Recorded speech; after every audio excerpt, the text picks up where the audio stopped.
చూస్ country delight, live better. ఇప్పుడే country delight app ని download చేసుకోండి. పోర్చుగల్లోని ఓ బీచ్ లో కనిపించినటువంటి అద్భుత దృశ్యం భయం కల్పించే విధంగా కనిపిస్తోంది, ఆందోళన రేకెత్తించే విధంగా కనిపిస్తోంది. ఇది దేనికి సంకేతం?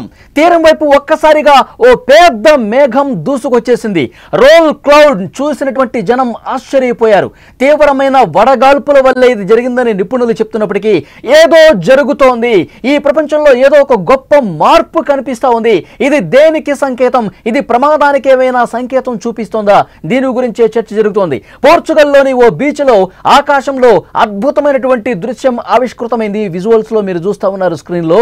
బీచ్ లో ఉన్నటువంటి దృశ్యం ఒక్కసారిగా సునామీ, ఒక పెద్ద అల రూపంలో మేఘం కనిపిస్తోంది. ఆ మేఘాన్ని చూసినటువంటి బీచ్ లో ఉన్న వాళ్ళు భయాందోళనకు గురయ్యారు. ఒక్కసారిగా ఒక పెద్ద అలతో సునామీ వచ్చే స్థాయిలో ఆ మేఘం కనిపించేసరికి అందరూ కూడా ఆందోళనకు గురైనటువంటి పరిస్థితి ఉంది. సముద్రంలో వచ్చే ఒక భారీ కెరటం లాగా ఆ మేఘం కనిపిస్తోంది. స్క్రీన్ లో చూస్తా ఉన్నారు. అక్కడ ఉన్నటువంటి పర్యాటకులు ఒక్కసారిగా ఆశ్చర్యపోయారు. ఈ వాతావరణ దృగ్విషయాన్ని చూసి అందరూ కూడా ఆశ్చర్యచకితులయ్యారు. అక్కడ బీచ్ లో ఉన్న వాళ్ళు ఇదేమన్నా సునామీ అలలాగా కనిపిస్తోంది, ఇదేమన్నా సునామీ వచ్చే ముందు ఓ పెద్ద మేఘం ఏమన్నా ఏర్పడిందా అన్న స్థాయిలో కనిపిస్తోంది. విజువల్స్ లో చూస్తున్నారు. పోర్చుగల్లోని బీచ్ లో వింత మేఘం ఒకటి భయపెట్టేసింది. అక్కడ ఉన్న వాళ్ళు ఒక పెద్ద అల రూపంలో అది ముందు ముందుకి దూసుకొస్తుంటే అది ఏమన్నా వల? ఎందుకంటే ఇంత దగ్గరికి వచ్చే వరకు కూడా వాళ్ళకు కూడా అర్థం కాలేదు. ఇది అల ఏమన్నా వస్తుందా, సునామీ ఏమన్నా వస్తుందా? ఎందుకంటే జూలైలో అతిపెద్ద సునామీ రాబోతోంది, దేశం పూర్తిగా సర్వనాశనం చేసేపోతుందని చెప్పి బాబా వంగా లాంటి వాళ్ళు అప్పటికే పెద్ద ఎత్తున ఇది ఒక వార్త ప్రచారం అవుతున్నటువంటి నేపథ్యంలో, ఒక భయం గొలిపేటువంటి పరిస్థితి ఉన్న నేపథ్యంలో ఇలాంటి మేఘం చూసేసరికి ముందుగా అది మేఘం అని కూడా వాళ్ళకి తెలియదు. కొంత దూరం నుంచి ఒక పెద్ద అల రూపంలో కనిపించేసరికి అక్కడ బీచ్ లో ఉన్న వాళ్ళు ఒక్కసారిగా పరుగులు పెట్టిన పరిస్థితి. ఆ తర్వాత కొంత తేరుకుని ఇది మేఘం, సముద్రం మీద నుంచి, సముద్రం లోతుల్లో నుంచి కనిపిస్తున్నటువంటి ఒక పెద్ద మేఘంగా కనిపిస్తోంది. ఆ మేఘం ముందుకి వస్తుంటే గతంలో ఎప్పుడూ చూడనటువంటి పరిణామంగా దీన్ని చూసి ఆశ్చర్యపోయిన పరిస్థితి. ఎందుకంటే ప్రపంచంలో కొన్ని వింత సంఘటనలు ఈ మధ్యకాలంలో కనిపిస్తున్నాయి, కొన్ని వింతకరమైనటువంటి ఆకారాలు కనిపిస్తూ ఉన్నాయి. ఇదేమన్నా ప్రమాదానికి సంకేతంగా కనిపిస్తుందా? అల్లకల్లోలం వచ్చే ముందు, అతిపెద్ద ప్రమాదం సంభవించే ముందు ఈ ప్రపంచం, ఈ భూమండలం మనకేమన్నా సంకేతం పంపిస్తుందా? దీని గురించే పెద్ద స్థాయిలో చర్చ జరుగుతున్నటువంటి పరిస్థితి. ఈ మధ్యకాలంలో మనం చూస్తా ఉన్నాము, బాబా వంగా ఏవైతే ఆ బుక్ లో రాశారో, రియో తాత్సుకి ఏదైతే బుక్ లో పొందుపరిచారో, జూలై 5వ తారీఖు అతిపెద్ద విపత్తు రాబోతోంది, అతిపెద్ద సునామీ రాబోతోంది. ఈ సునామీ 2011 సంవత్సరంలో జపాన్ ను కుదిపేసింది కదా, దానికంటే 3 రెట్లు అత్యంత ప్రభావవంతమైనటువంటి సునామీ రాబోతోంది, జపాన్ ని అతలాకుతలం చేయబోతోందని చెప్పి వార్తలు వింటా ఉన్నాం. ప్రపంచం మొత్తం కూడా చాలా ఉత్కంఠగా జూలై 5 కోసం ఎదురు చూసినటువంటి పరిస్థితి. ఈలోపే ఈ ప్రచారం జరుగుతున్నటువంటి సమయంలోనే అనేక చోట్ల కొన్ని వింత విచిత్రమైనటువంటి ఆకారాలతో వాతావరణం మార్పుని గమనిస్తూ ఉన్నారు. పోర్చుగల్ బీచ్లో అందరినీ ఒక్కసారిగా భయభ్రాంతులకు గురి చేసినటువంటి ఆ మేఘాన్ని మీరు చూస్తూ ఉన్నారు. అసలు సునామీయే వచ్చేస్తుందా, మనల్ని అందరినీ కూడా ముంచెత్తడానికి వచ్చేస్తుందా అన్న స్థాయిలో ఒక మేఘం ఎంత భయపెట్టిందంటే ఆ బీచ్లో ఉన్న వాళ్ళు షాక్ అయిపోయి, కంగుతినిపోయి తమ తట్ట బుట్ట అన్నీ కూడా సర్దేసుకుని దూరంగా పరిగెత్తాలన్నంత ఆలోచన కనిపించింది వాళ్ళకి, అంత భయం కనిపించింది.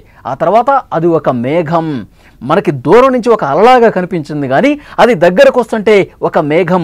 గతంలో ఎప్పుడు కూడా చూడనటువంటి ఆ మేఘం మనల్ని భయపెట్టిందని చెప్పి ఆ బీచ్లో ఉన్న వాళ్ళు చెప్పినటువంటి పరిస్థితి. ఈ మధ్యకాలంలో వాతావరణంలో పెను మార్పులు చోటు చేసుకుంటున్నాయి. ఇది దేనికి సంకేతం? చాలామంది మాట్లాడుతున్నారు, కొంతమంది పర్యావరణవేత్తలు మాట్లాడుతున్నారు, శాస్త్రవేత్తలు మాట్లాడుతున్నారు, ఎలాంటి ఇబ్బంది లేదని చెప్తున్నప్పటికీ కూడా ఎవరైతే భవిష్యత్తుకు సంబంధించి జోస్యాలు చెప్పారో, భవిష్యత్తు ప్రమాదకరంగా మారుతుందని చెప్పి జోస్యాలు చెప్తున్నారో, వాళ్ళు చెప్పినవి కొన్ని నిజమైనటువంటి పరిస్థితులు ఉన్నాయి. 2011 జపాన్ భూకంపం, అతిపెద్ద సునామీ, దీంతో పాటు కరోనా కూడా అందులో ఆ బుక్లో పొందుపరిచారు. రియో తాత్సుకి చాలా స్పష్టంగా 2021 సంవత్సరంలో అతిపెద్ద మహమ్మారి లక్షలాది మంది జనాల్ని చంపబోతుందని చెప్పి అందులో స్పష్టంగా రాస్తుంది.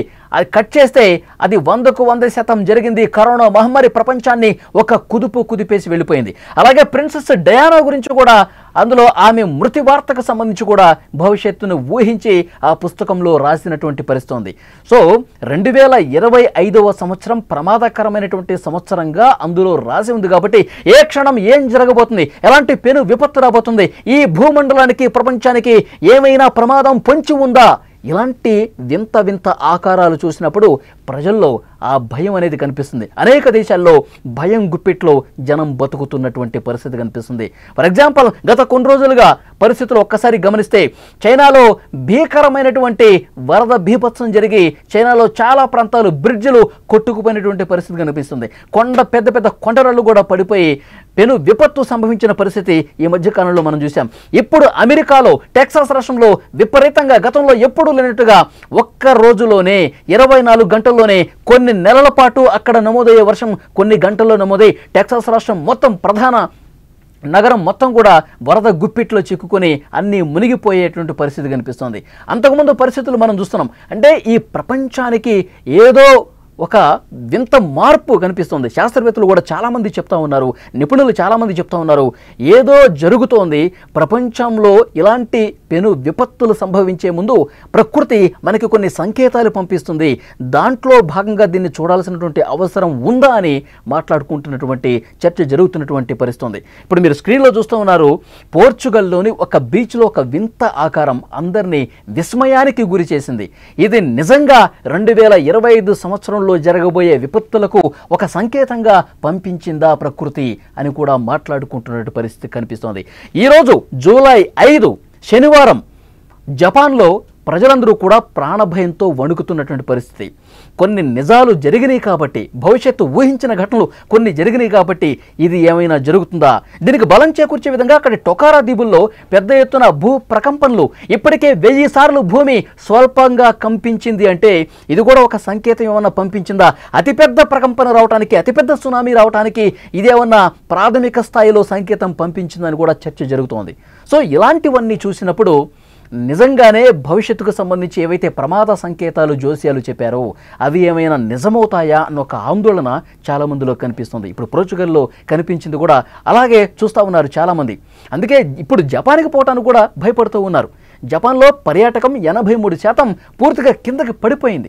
అక్కడికి వెళ్ళాలంటే భయపడుతున్నారు. అక్కడ టొకారా దీవుల్లో ఉన్నవాళ్ళు, అక్కడ స్థానికంగా జీవనం సాగించే వాళ్ళు ఇతర ప్రాంతాలకు కూడా తరలిపోయి సురక్షితమైన ప్రాంతాలకు బతికుంటే మళ్ళీ వద్దాం మన ప్రదేశానికంటూ జూలై 10 తర్వాత మళ్ళీ వద్దామంటూ చాలామంది తమ పర్యటనలు వాయిదా వేసుకుని తమ సొంత ప్రాంతాలను కూడా వదిలేసి వెళ్ళిపోయినటువంటి పరిస్థితి ఉంది. సో డెఫినెట్గా ఇలాంటి వింత వింత ఆకారాలు, ఇలాంటి పరిస్థితులు ప్రపంచవ్యాప్తంగా చాలా చోట్ల కనిపిస్తున్నాయి. సో అక్కడి ప్రభుత్వాలు చెప్తున్నాయి, ఇవన్నీ కూడా శాస్త్రవేత్తలు కూడా చెప్తున్నారు, అన్నీ కట్టి పెట్టండి, ఇలాంటి ఆలోచనలు మానుకోండి, ఏమీ కాదు ఈ భూమండలానికి. ఏవో ఊహించి కొంతమంది రాస్తూ ఉంటారు కానీ అవి 100కు 100% జరగవు. కొన్ని జరిగాయంటే తాత్కాలికంగా వాళ్ళు 100 చెప్తే 4 జరుగుతూ ఉంటాయి. కానీ దీన్ని లైట్ తీసుకోండి, యథావిధిగా తమ పనుల్లో నిమగ్నం కాండి అని చెప్పి శాస్త్రవేత్తలు కూడా కొంత ధైర్యం చెప్పే ప్రయత్నం చేస్తున్నారు. కానీ అక్కడ స్థానిక ప్రజానికం మాత్రం భయాందోళనతోనే కాలం గడుపుతున్నటువంటి పరిస్థితి ఉంది.